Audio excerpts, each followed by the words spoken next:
your book out because I want to show you something. If you got your handout, your homework online, if you print it out, get it out. Whichever one you do. If you don't do either, then you just a slacker and I don't really care about you. No, I'm just kidding. Whenever I pull up a homework question that you sent me, I will say this is question 1.1, number 40/17. Now when I say number 40, that means it looks like it's similar. Looks like, did I say same? No, I did not. Looks like or similar to the question that you have in that section of homework in your book to number 40. So if you have your book or a somewhat book or e-book or whatever, turn to section 1.1 homework in the book and look at number 40.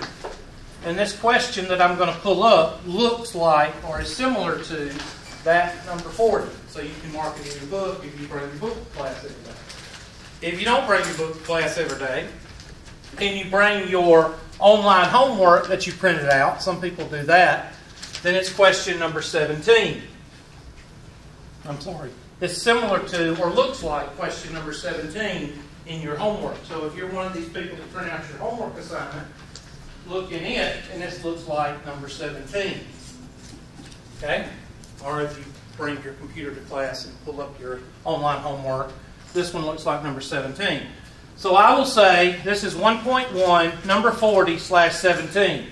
So if you're writing in your notebook, then you need to say 1.1, 40/17, so you will know where it is in the book and in your online homework. Okay?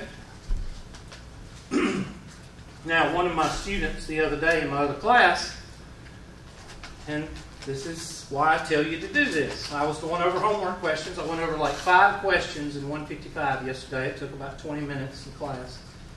And the student said, I had a problem with one of my homework questions. And I said, did you send it to me? No. I said, well, send it to me and I'll tell you what the problem is. I'm not going to go and look and do all that. I'm not going to do that. That takes up time in class. All you got to do is hit a button. That button right there. Ask my instructor. Well, it's not on this one because they sent it to me. But there's a button over here that says Ask My Instructor. It sends it to me. There. It's nice. I don't have to look for it. Okay? I don't care if you have a question about input and answer. I don't care if you have a question that they marked it wrong. I don't care what kind of question you have. Send it to me so I don't have to what? Find it. So I don't have to find it. Okay? Simple as that. If you don't, then you are failure. All right. This is not a big deal. Okay, let me go ahead and tell you. These questions right here, I'm not going to spend a lot of time on with the test. When I give you your test in Unit 1, I told you that Chapter 1 and Chapter 2 is not going to be on there a lot. Okay? Chapter 3 is going to make up 80% of your Unit 1 test. Everybody with me? So, even though you sent this in, and that's fine, I'll go over it. I don't want you to go hammy on these questions. Alright? They're not that big of a deal. This one probably will not even be on the test. What will be on the test in Chapter 1 and Chapter 2 is what I cover and tell you is what? Important. Will discrete and continuous be on the Chapter 1 test, Unit 1 test? Yes. Yes. Will qualitative and quantitative data be on it? Yes. Yes, because I covered it. This kind of stuff I don't spend a lot of time on because, as the person told me that sent this, it's kind of what? Confusing. It says, a quality control manager.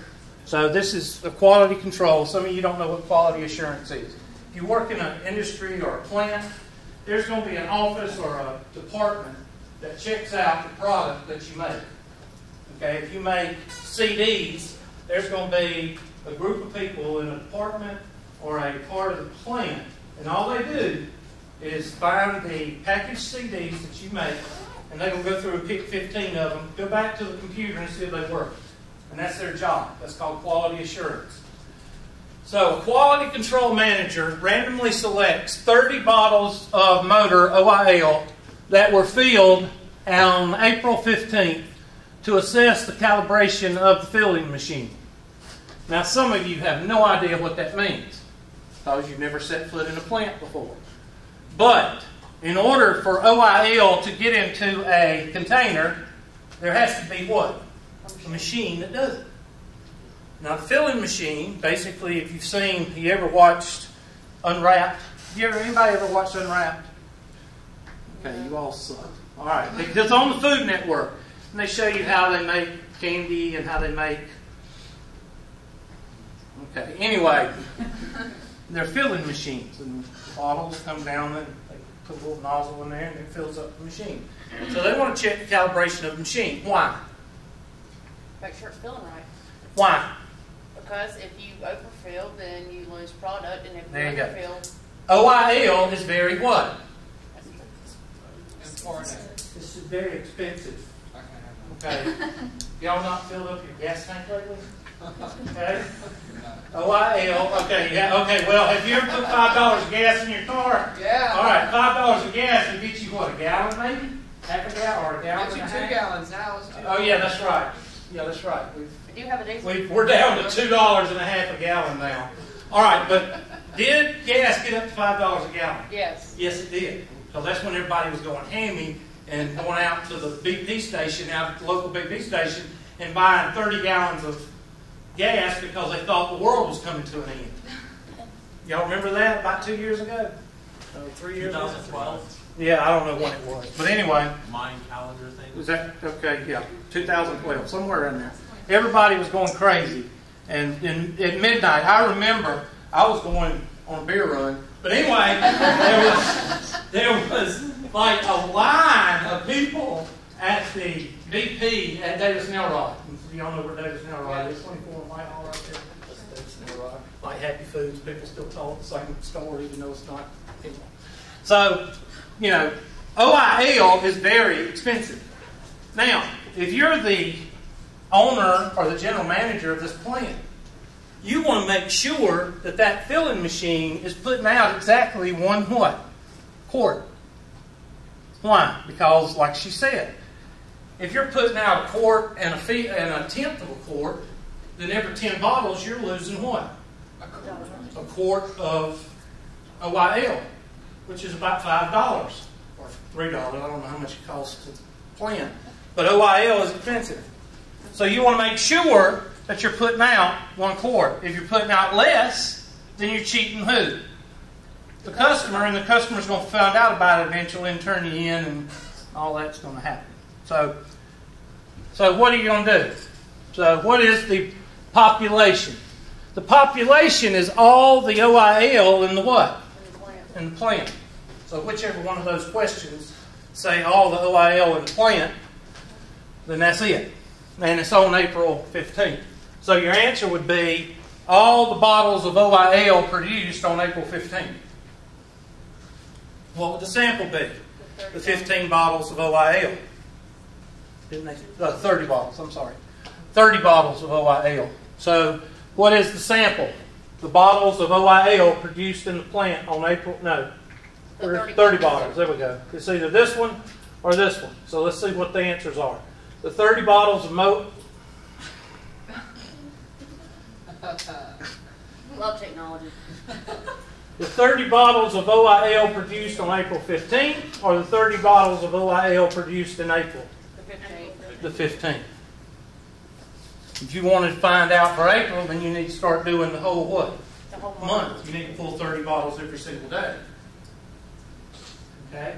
The population would be all the OIL in April, and the sample would be 15 bottles each day of what? April.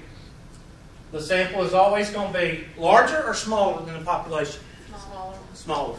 So you could take out bottles because bottles is too what? Generic.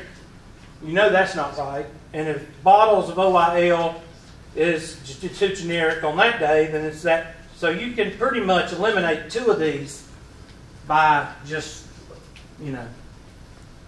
common sense. Okay, does that help? So the answer should be bottles of OIL on 15. You hadn't asked me why I don't say OIL. I literally just asked this girl. What? I literally just asked her why doesn't it just say OIL? Okay, because there's always some SA in the group that says that I pronounce OIL wrong. Okay, there's two ways to pronounce OIL. Okay, the incorrect way, depending on where you're from, and the correct way, depending on where you're from. Okay, so I don't pronounce it because I don't want anybody to judge me. We won't judge you. It's a judge-free zone. Judge-free. No, We're facing it. there ain't no judge-free song because I pronounce it the dumb Southern racist way. Oh. Oil. That's the way I pronounce it. I don't say oil. Okay? So if you say oil, yes, I'm making fun of you because you sound ridiculous.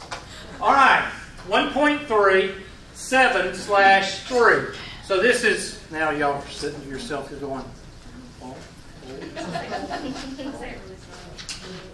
There's a story. I'll go ahead and tell you the story.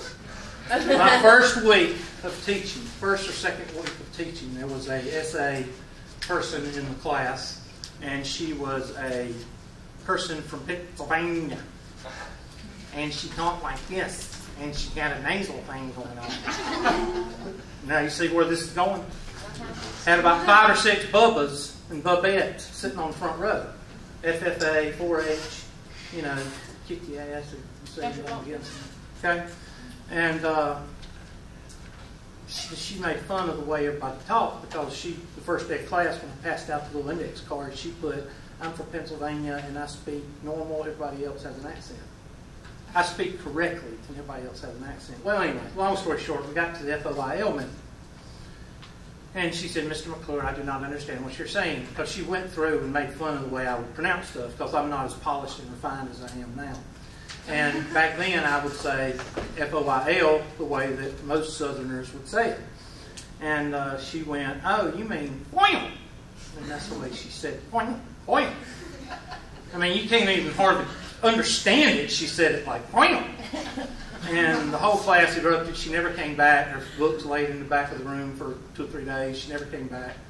She could dish it out, but she couldn't take it. But I gave her a big F, and I loved it. To this day, it's been the best F I ever gave. But anyway, she never did come back. So ever since then, second week, that's in 1995.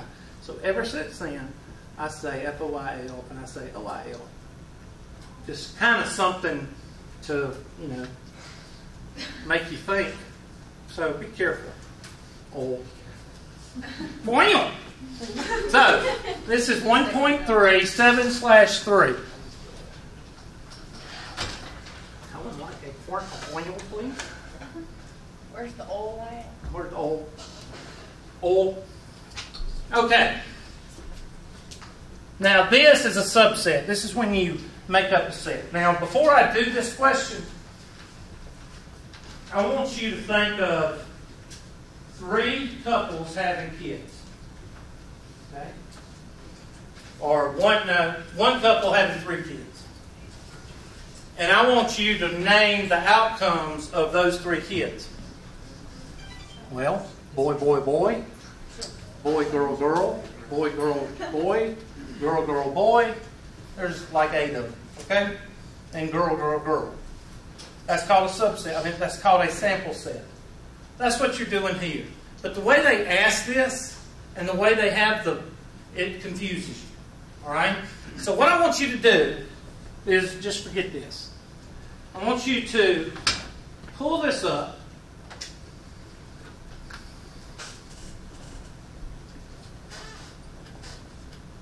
Just forget about what's in the question. And I want you to just forget about these. Forget about the names. I want you to write down those 5 classes. Just write down those 5 classes.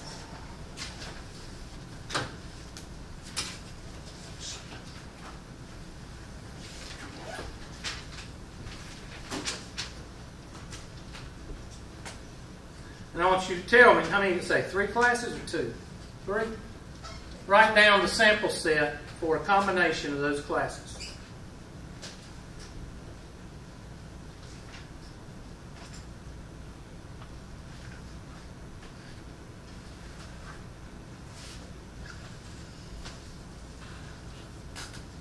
Now some of you are going, I have no earthly idea what he's talking about. Okay.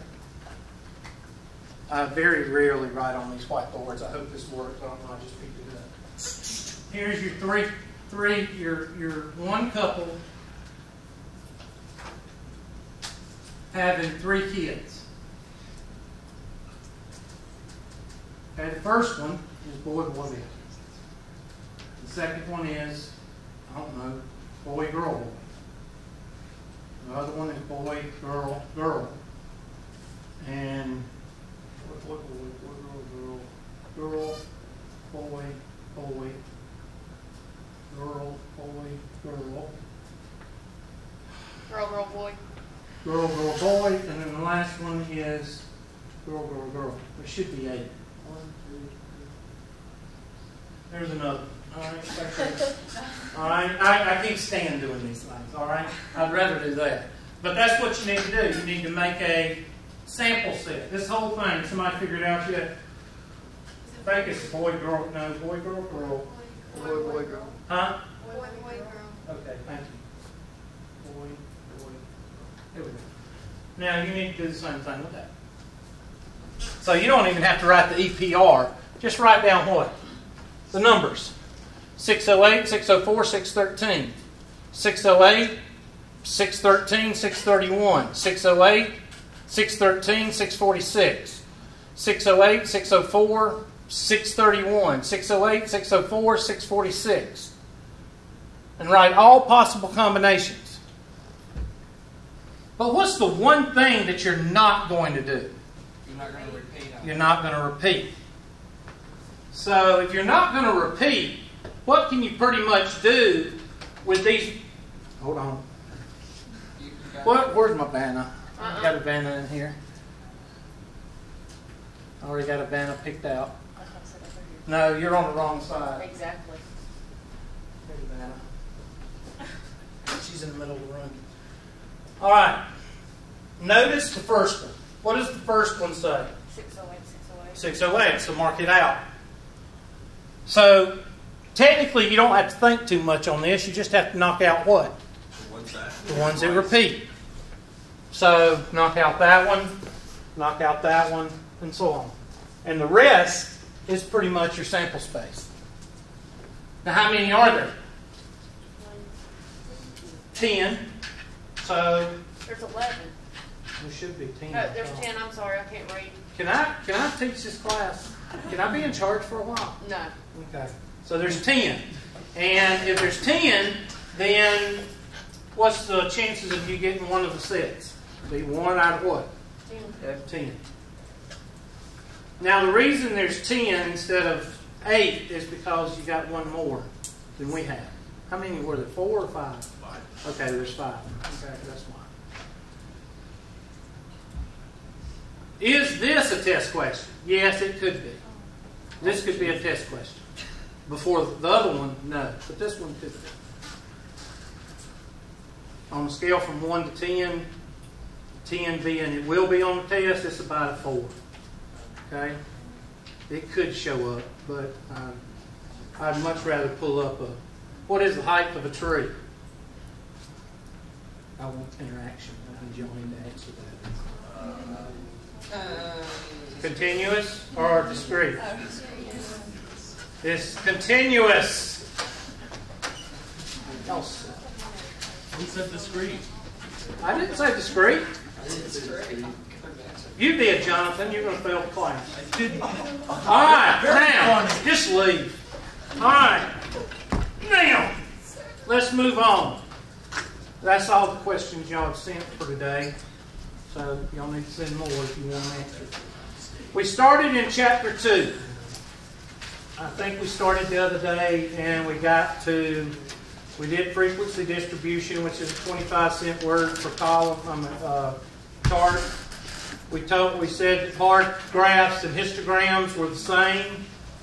What's the difference between them? Bar graphs like space. The bar graphs do not touch, histograms do. Pie chart, make sure you're able to do pie charts, which means you multiply the percentage by the total. There's the pie charts. Well, I think we did one. I told you to do this one. Not a big deal. Most of you have had pre-algebra, so you know what a pie chart is supposed to do. Hold on a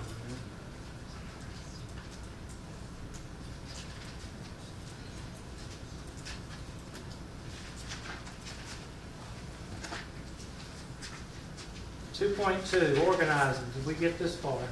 No. Okay, constructing.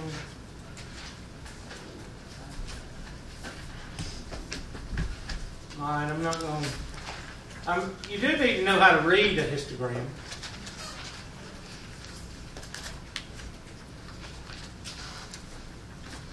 Now, let's just take this guy right here. Vanna, blow this one up right here. Arrival at Wendy's on A. Just blow that one up right quick. We'll blow it up and move it over to the middle. Thank you.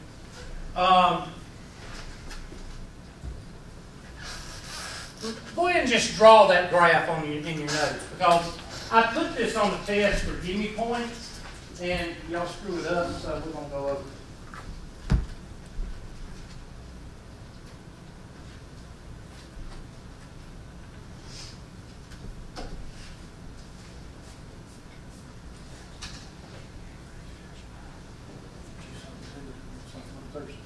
I didn't bring my drink today. Thanks.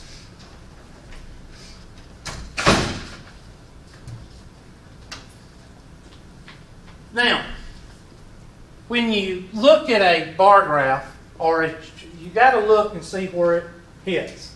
So, on this problem, if you see this one on a test, the first thing you do is you draw the numbers. What would this one be? Well, 1. I don't have my do-jigger up. I don't want that one. Hold on a minute.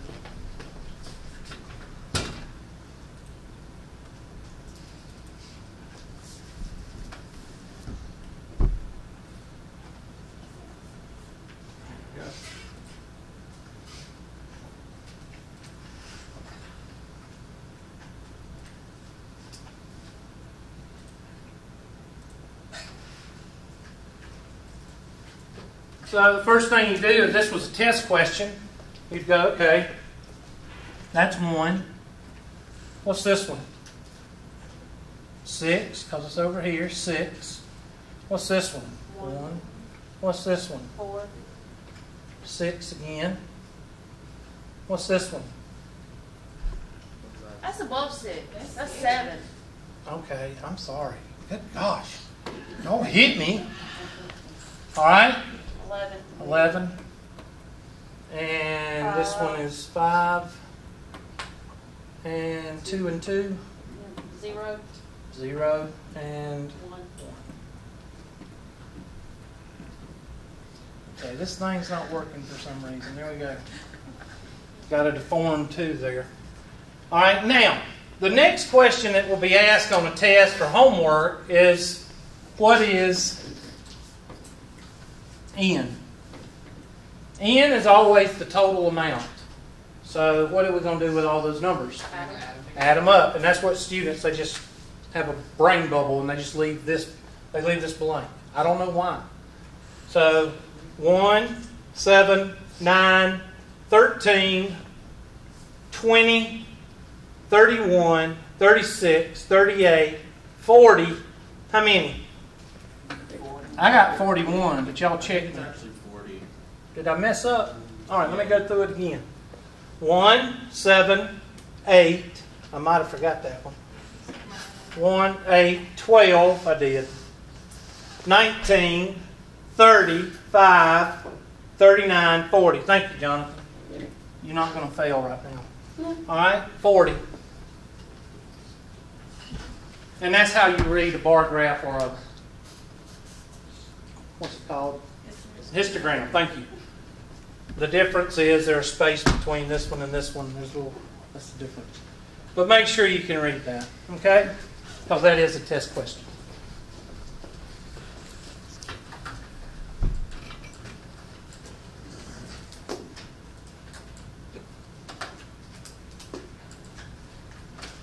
Okay, you feel good about that?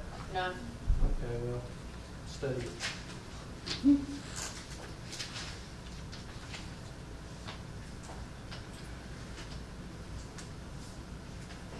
I'm trying to learn my way around this thing. I just have to bear with me.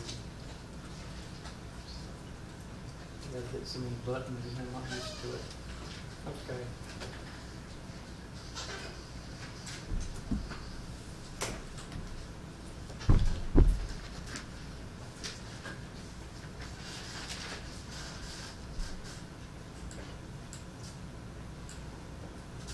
Okay, we're getting into the class width and all that good stuff. They should do.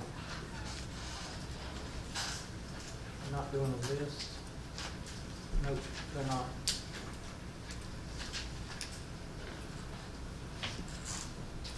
All right, page 82 on the bottom.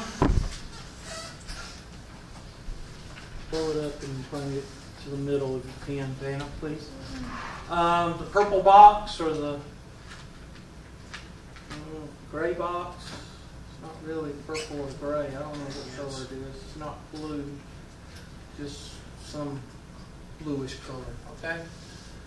Make sure you know how to find, and I'm going to go down and I'm going to just write a list of things. They don't have it as a list, but class width is one.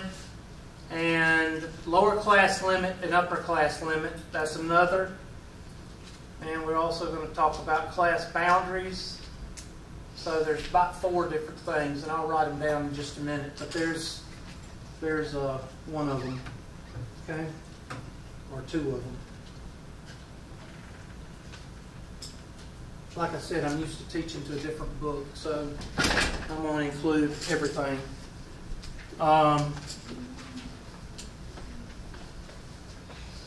See if I can do this. I don't know. I might have to bring it down. Let me see if this will work. Oh gosh, I like this. This is good.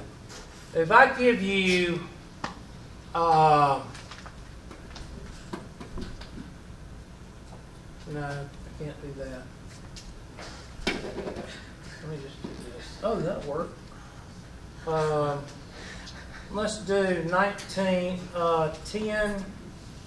to 14,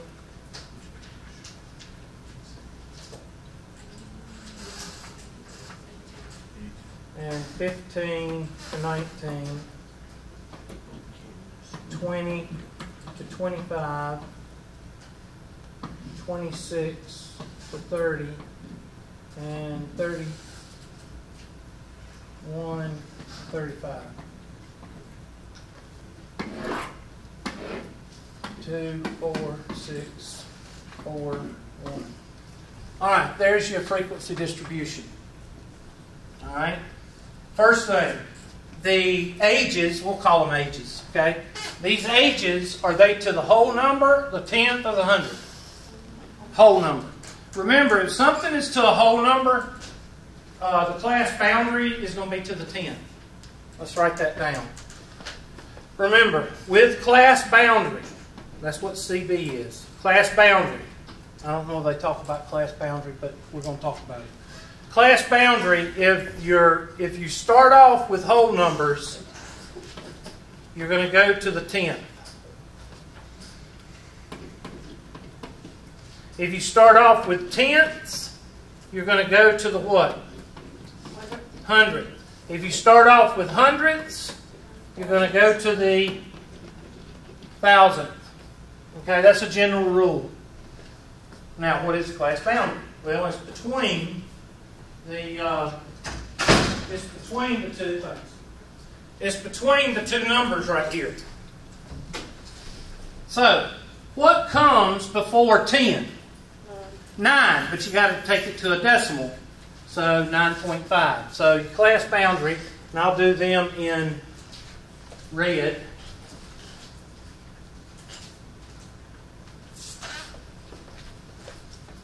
Not. Hey, why didn't you do it?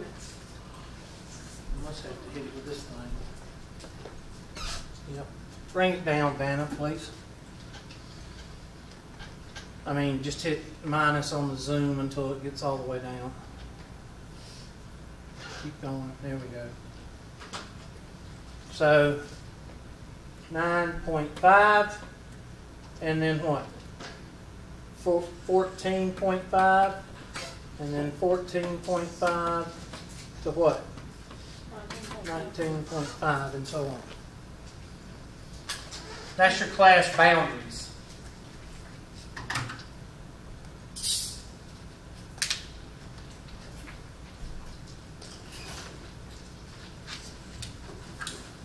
Now,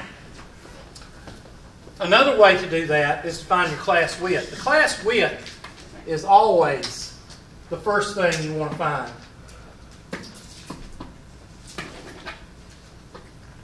First, find your class width. And the reason I did the class boundary first is I'm going to show you how the class width can make everything easier than what we did here. So, class width. I tell it to take the lower class limit and subtract it from this one that I just erased. Sorry. So your lower class limit of your second value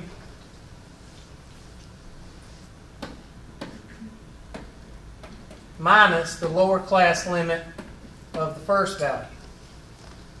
So in this case, 15 minus 10 is equal to what? 5. So your class width is 5. And that class width will help you calculate all your other things, like the class boundary and the midpoints and all that good stuff.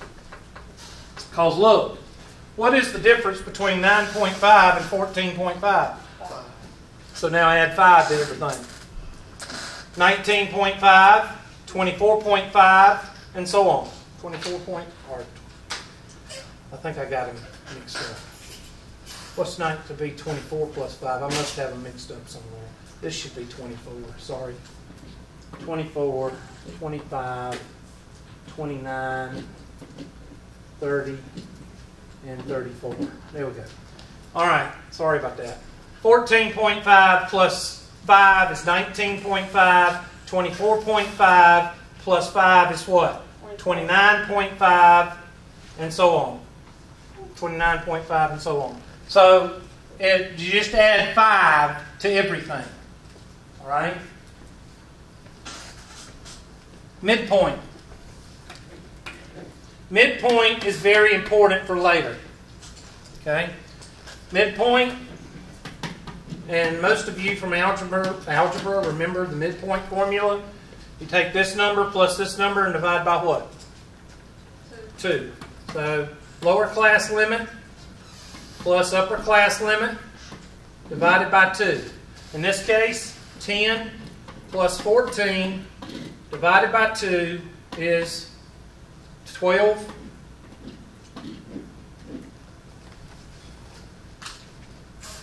Now, how do you do the other ones? Calculate